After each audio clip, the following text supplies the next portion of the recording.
How's it going, everybody? This is BeatTheBush. I know sometimes I might be contradicting myself from one video to another. For example, the last video I was talking about how you can look rich but be frugal at the same time. However, much of my other videos suggest to not spend to make yourself look rich because this actually costs you a lot of money and will cause you to not really build wealth. Now, I don't know if you guys see the difference between the two, because one of them says don't spend any money, don't make yourself look rich because that's going to cost too much. Another one says, yeah, spend money, spend a little bit of money and make yourself look rich. So you might go, should I try to look rich or should I not try to look rich? Make up your mind, beat the bush. You see, most of the time you should not try to make yourself look rich, but there are specific instances where you should make yourself look rich. You can imagine there's a large gradient of how rich you should make yourself look. You can be quite flashy to somewhat smart looking, or just kind of casual, or you can just look really raggedy at the bottom. Now I assume if you dress in rags and you have holes and all your clothes is dirty, even your best friends don't want to hang out with you if you're in that state. So you see there's a gradient, and when you do dress nice and make yourself look rich, you tend to get preferential treatment. You might go, no, I don't want any of that, and that's fine if you don't want any preferential treatment. But do note that you can do certain things that won't cost you too much and still look rich and get the advantages. That's not so bad because it'll make you spend a little bit in order to spruce yourself up, and then you'll get various advantages such as better business dealings. You gotta look smart when you try to get a job. If you look the part when you're getting your airline seat, you might even get upgrades. Just in all walks of life, there are advantages. So there's two ways to look at it, and in a lot of my videos I kind of talk about both ways. For example, in one of the videos I talked about Freedom Pop being free. It's great, I use it, and yet later on I made another video that goes, oh, Freedom Pop is getting bad to worse. Yes, indeed, I did get charged left and right using the mobile dongle. However, if you change the preferences to no auto reload, it becomes a lot more tolerable. So there's two different ways to look at it. If you use it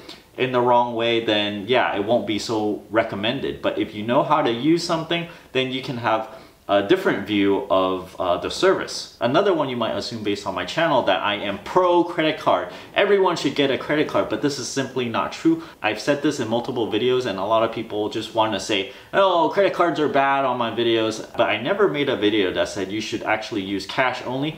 Nor did I make one that says you should use credit card only. It's kind of like a mix between the two. So I'm kind of surprised whenever someone goes, oh yeah, of course, credit cards are better. Or another one, people always go, oh, only use debit cards or credit cards. To me, there's really not one very good thing that everyone should do. So based on who you are, you use credit cards. If you're easy to get into credit card debts, you use cash. That's just fine with me. Yet another set of somewhat contradictory set of videos is about travel cards. One of them I go, oh, travel cards, it kind of make you spend too much, and then when you go to travel, it's kind of uncomfortable, all these bad things about traveling. On another video I'm actually working on is actually try to churn the credit card so that you get the benefits without actually spending more. Lots of people do this, and if you're able to get the benefits without actually spending any, that kind of nullifies not liking travel credit cards due to the high spend requirements. So you see with a certain skill set, you can totally change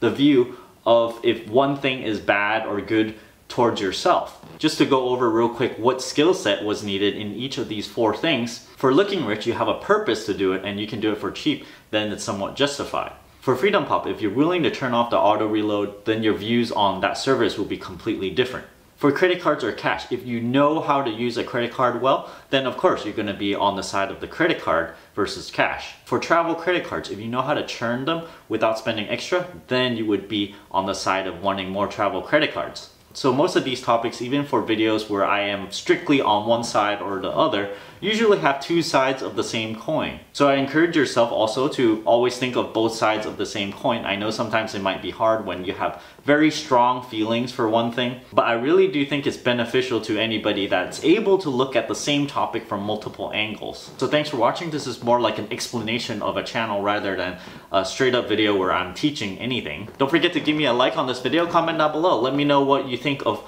all my contradictory videos, and if you actually even notice if I had any contradictory videos. If you're interested in supporting this channel, which I need all the help that I can get because it's still a really small channel and I'm trying to grow it to a sustainable level. I have an Audible link down in the video description below where you can get a free audiobook, and if you cancel before the trial period ends, you can still keep the audiobook and you can still help benefit this channel. I also have a Patreon link over here, and don't forget to subscribe. Thanks for watching.